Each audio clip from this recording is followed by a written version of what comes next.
New Zealand and South Africa, which would be two of those most powerful nations winning World Cups, I think have a certain kind of connection to something. We were speaking about anxiety earlier in terms of having an energy. As a collective, there's a certain kind of energy that surrounds the game from the youngest age. Let's go to the audience now then. Let's go right on the front here. Hi, thank you for speaking with us today. You spoke about fear, and I was wondering if you think that fear or anxiety or stress or whatever you call it can be a positive thing? Yeah, I do. I think I'd start with just the idea, and like I said, I kind of was such a obsessive rugby player, and that obsession has now turned towards me. I don't play rugby anymore, so all I'm interested in is like this. I just want to know what this is, and by doing that, I want to know what everything else is. And one thing I think is really interesting about that is because we speak to a lot of players before they're about to play, and what happens when you get that kind of feeling in here. And some people struggle with that. And the interesting thing to me is if you just take your label off it, it dismantles really quickly to sort of being like, well, it's fear. Well, no, what is it? Oh, it's just this sort of sensation in my stomach. Yeah, but sensation's a label. Well, it's like an energy label. What is it? It just is. Well, what's the problem then? Can you not sit with it? Can you not live with it? Can you not go out there and throw a ball around even though you've got it? Can you not sit there and write on a piece of paper even though it's sat there? But once we add that label and that understanding, which is not a truth, then you realize it's just, let's go to the basis of those labels. It's just this, it's energy. Don't you want that in your life? You've got energy. The worst thing to not have is no energy. And if you have fear and anxiety, it's why I said in my life it's been a guiding force. But when I have my idea around, it means this. Now that's not what it means, that's my idea. What I had was energy. And that energy got things done. Got everything I needed done and more. So if you have fear and anxiety, you've got energy. But the urgency that we sort of tap into it for, because it tells us there's a threat, so we go looking for the threat and we follow that, and then we become so that we block that energy in and we never let it out. We never express ourselves through that energy. But most people find themselves in a position where their energy comes up because you're in a place where you know it means something to you. And your body and your whole being is going, if this means something to you, here, have some more. Make sure you really make the most of it. And what we do is go, oh shit, keep it in. Whereas it's a message to me to always be like, right, this is going to bring something out of me. It says, if I want to go somewhere I've never been before, I need something extra. Here it comes. So it's a beautiful sign of where you're somewhere important. Now there's another anxiety, a bit more of a fear, where there might be a lion in the bushes. That's a different one. You know, there's no point sitting with that one.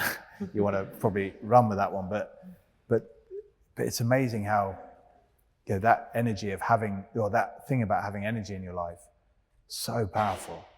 It doesn't matter, whenever I speak to people, if they've got energy, anything's possible.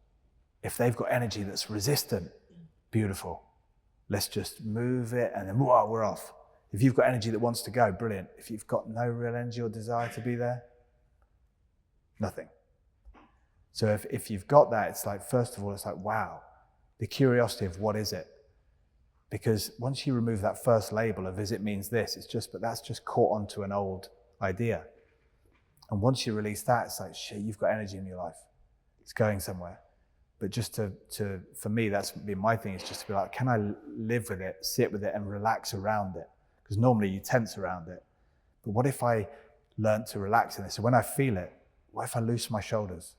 What if I walk in the most relaxed, swaggered way when I'm feeling anxious? Look what happens. What if I walk so slowly when I'm anxious instead of so fast? What if I lift my head and look everyone in the eye rather than keep my head down? And as you do that, you realize it isn't anxiety, it's energy. Once you sort of stop surviving around it and start relaxing into it. But these are things that you do it, if you want to do them at your own pace. But it's always the thing we find in sport is that people have this before they're about to kick the ball, and they always blame it for why they miss. But when you relax around it, no one blames it for why they've just hit the damn thing 30 meters further than they've ever kicked. No one sort of says, wow, that was that anxiety that did that. It's the same energy that just appears, and it's there to unlock something bigger, I think, unless it's an obvious kind of threat, in which case, that's in your fight or flight, which is a different kettle of fish. But we spend so much of our time in chronic stress because of that survival. And I think it's maybe one of the biggest reasons why we struggle as in terms of health, well-being, and tapping into something bigger in our lives. Let's have another question. Let's go in the red shirt. Yeah. You spoke earlier about how obsessed you were, focusing on your goal. How do you sort of find that transition post-rugby into life? So you focus on yourself, how does that really manifest itself in what you're aiming for? Yeah, it's a good question.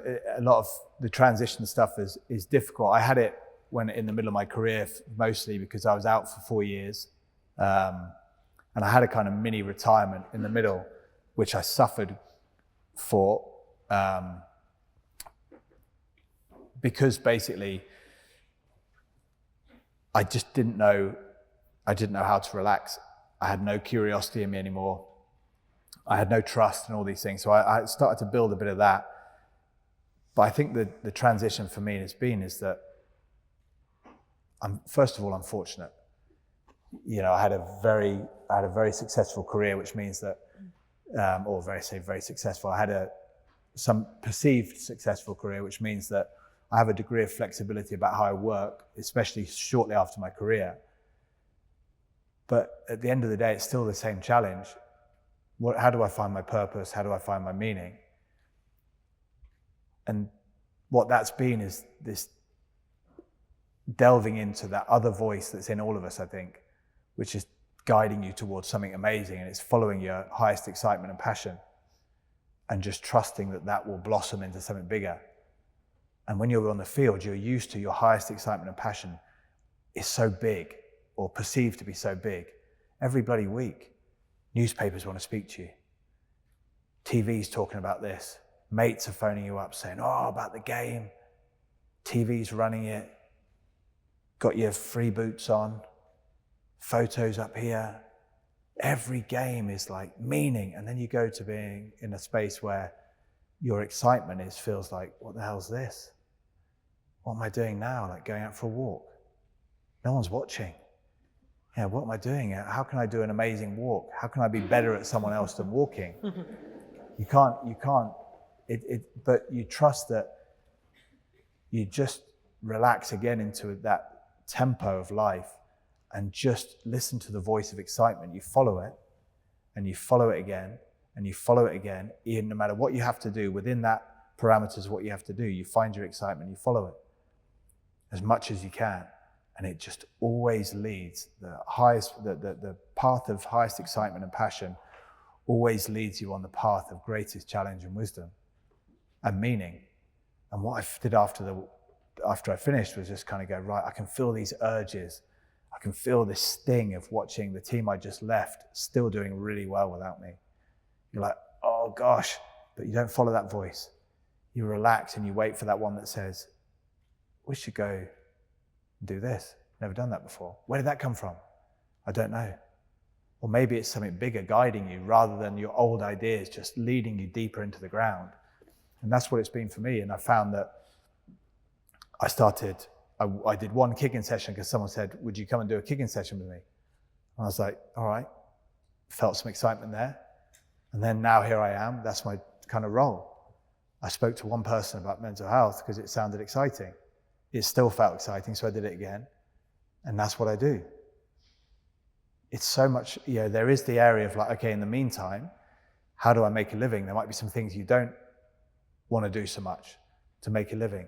But within those, what's your highest excitement when you're doing them? Always leads you back to the same place. And I think we kind of tune that voice out for the logical one that says, right, you've got to do your CV.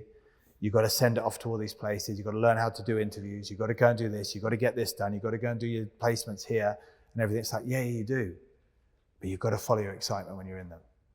Instead of, getting to the sofa and going, shit, what a long day that is. Right, where's my excitement? Netflix. And that's what it looks like. I'm going to eat this because that's my excitement. I haven't gone near it all day, and now it's all coming out in that I've suffered, I need reward. Instead of throughout the day, the curiosity of just being like, right, I've got 10 minutes. Oh, there's a little stream over there, or a lake, there's a bench. I'm going to go have my lunch on that bench. I'm going to do that. And how many people that I speak to now who say, I've got to do this thing. I'm like, follow your excitement when you're there. I've decided I'm going to book a later train ticket. Why is that? I don't know, I just felt like maybe I could have a walk around. Okay, when they got there, I don't feel like that anymore. My excitement says I want to get back home. Okay, we'll book the next train. I'm on it. You'll never guess who's just come on the train, sat next to me. Funny that works out. It's this person from this school. I've always been wanting to talk to them about getting a job. The guy's just sat next to me. Like, it's funny how that works out through trust and excitement. But we don't really champion that because it's not something you can quantify as easy or measure. But whilst we're doing the logical stuff, you've got to leave room for the magical. Because if you look at life through a logical lens, there's very little point to it. If you look at it through a magical lens, it's unfathomable. Every moment, every person you're with, through a magical lens, every being is impossible. In a million years, you could not even get to the depth of one atom of that being. And yet we've got an idea for, this person, what an idiot. And in a million years, if you're magical, you understand everything has a space. Curiosity, excitement, follow that magical lens whilst doing some of the logical stuff. That's how I guess I've found my way. And because the voice immediately was saying, geez, what are you going to do now? You peaked. You peaked at 24. You're kind of on a downhill slope. Or you kind of go through the magical lens, you're like, it's all unfolding. Just stay in the game. I think we probably have time for one more. Do you want to pick, Jonny? No. Oh, all right. I just thought someone would be so pleased to be chosen by you. All right, I'll do it. It's on you. That can be on me. Yeah, we'll go to you, Jonny. Thank you. It's really a pleasure to have you here. So, I want to jump. To me, it sounds like rugby is 15 players facing 15 players, but at the end, it's always the Southern Hemisphere that wins. Yeah. You're here to kick a World Cup winning drop goals. So, I wonder, why is that? They've always won, especially last World Cup. France, Ireland were coming so strong. They had won Grand Slam in Six Nations. They defeated all of these great teams in test matches. France even inflicted the first loss to New Zealand in a pool match. And then when it matters, they can't get it over the line. It seems that they just can't win.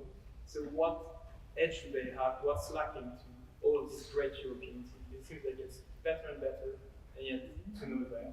Yeah, it's interesting to answer it, and maybe this is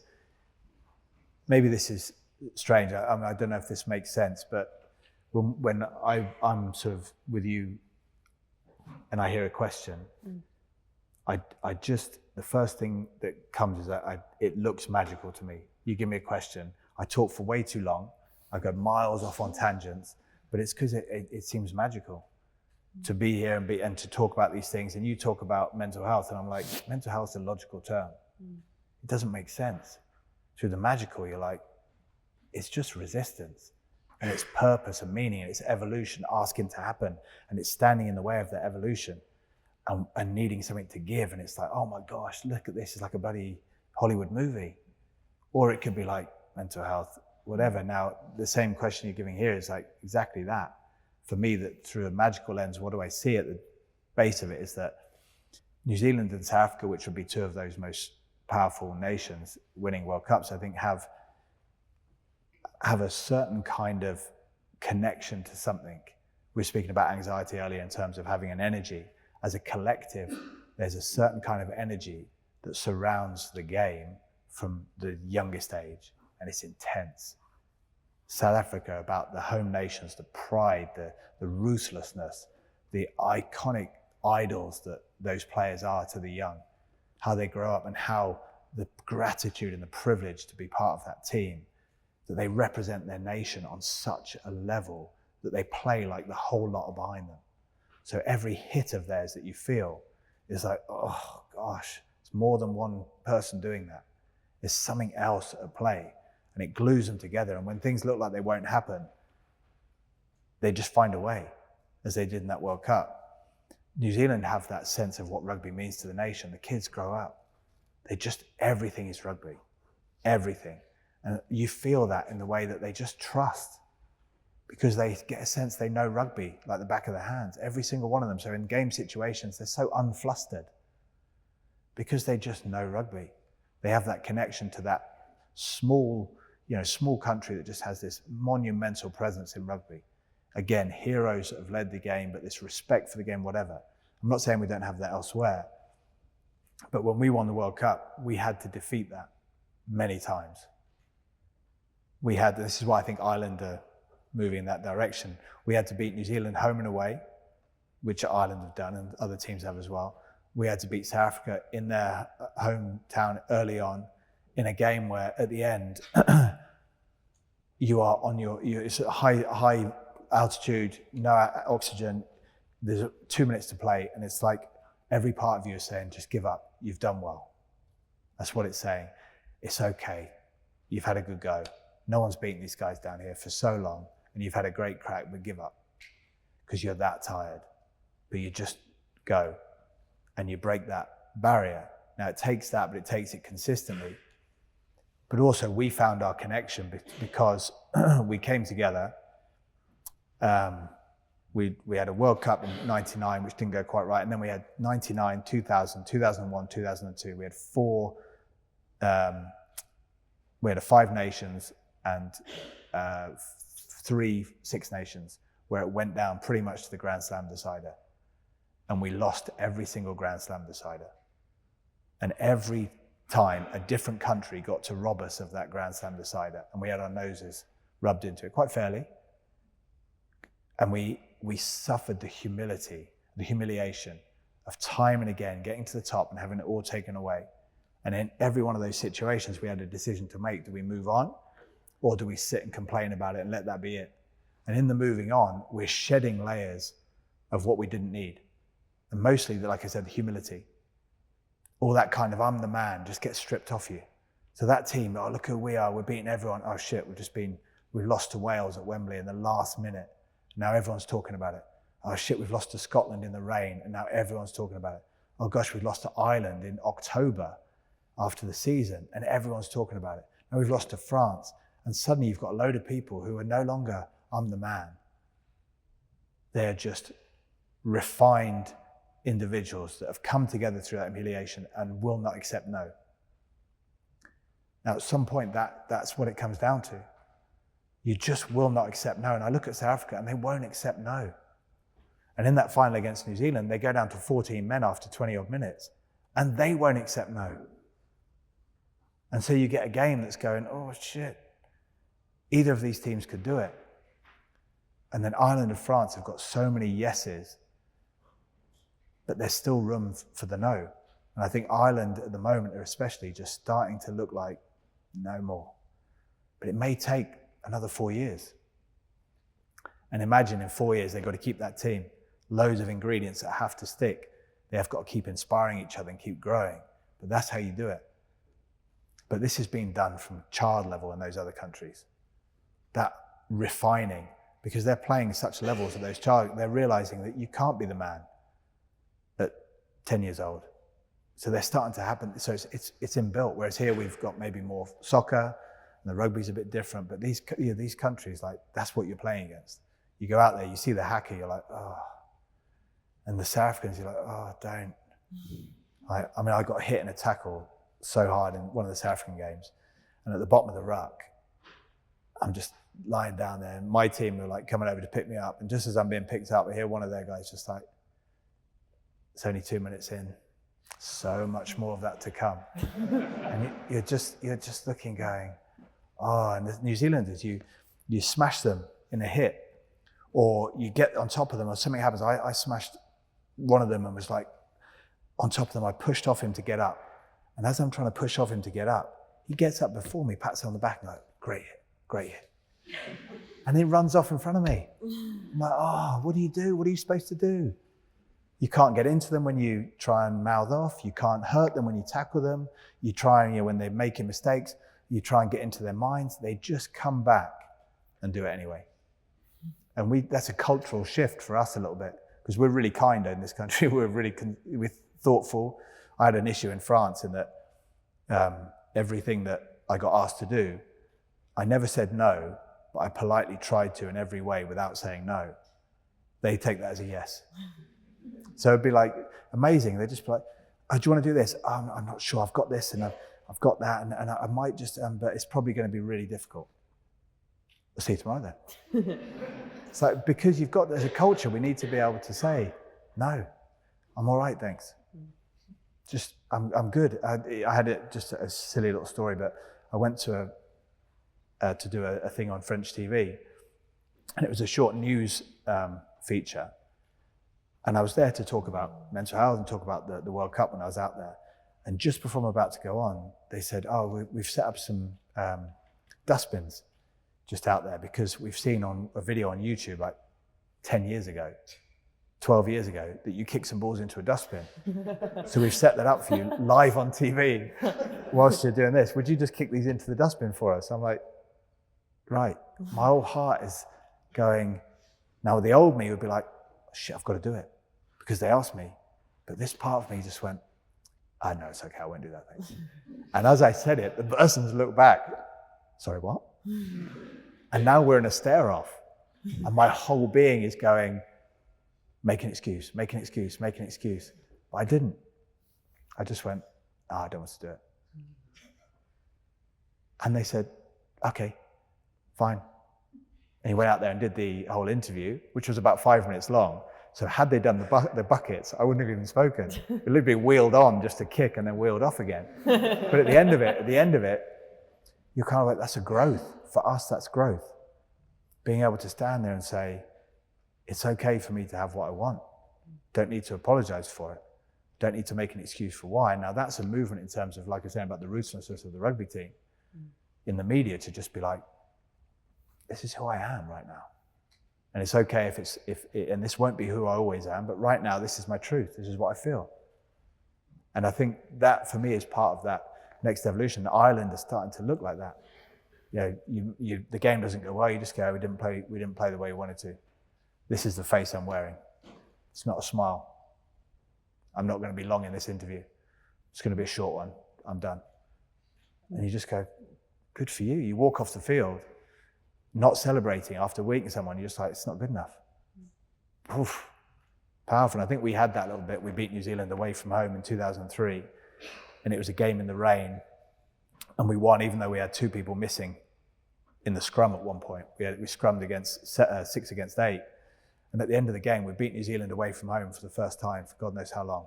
And we were pissed off. And we just shook each other's hand like that, shook theirs, walked off, sat in the change room, and it was silent. Coach came in and was like, oh, now we're talking. Everyone was like, that was shit.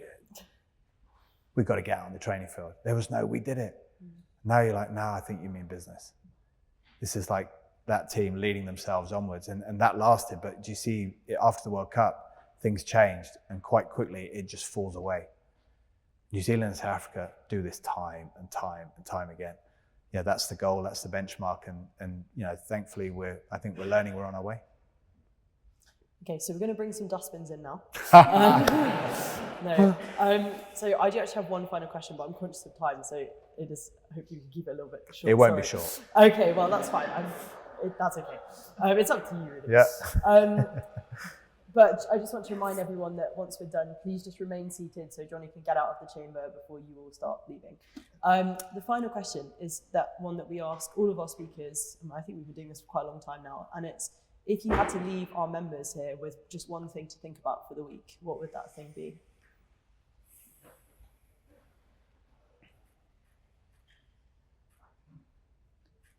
That's a good question.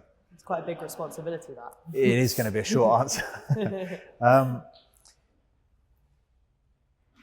It is. I don't know. My answer to this would change all the time, because I tend to speak to whatever I'm revealing most in my life right now. And there's 2 things that maybe they come together to almost be like, to I guess the thing for me that's really powerful at the moment is that it seems a worthy endeavor for me at the moment to find my courage to find my own feel good. That's all that matters for me is at the moment right now, is to be like, look,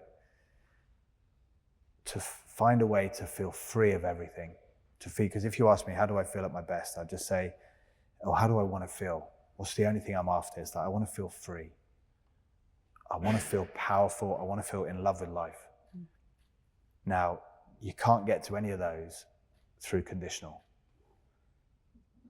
So have the courage to just feel good anyway in this moment. And look at, and that's it. That's the answer to everything. Because it seems the weirdest thing, but you say to anyone, what do I have to do to have the most amazing life? And I had this said to me actually, if you ask someone, how's your life? It's another way of saying, how's this moment? That's all there is to life. And if someone says, well, what's the way to an amazing life? Well, just enjoy this moment. And I think the answer to that, most people, is like, I can't.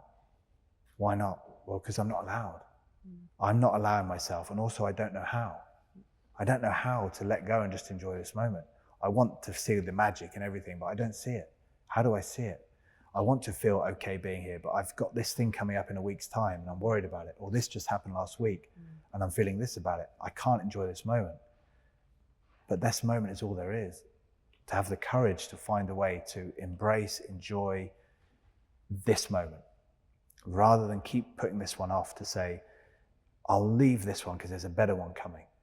Because then you end up in that, oh, well, it'll all be all right when I've finished my studies, or when I get to my favorite job, or I get this, and when I retire. And then you think, well, then I'll get it. And then you don't get it because it's just not how it works. And then you go, well, maybe I'll get it when I've died and everyone remembers me well.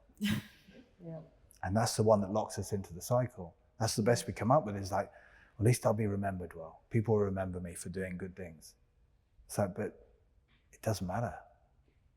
It's just this moment. Have the courage to explore this moment and live here, and trust that the future and the past will be completely transformed by that endeavor. Thank you. Well, everyone, can we thank Jonny? Thank you.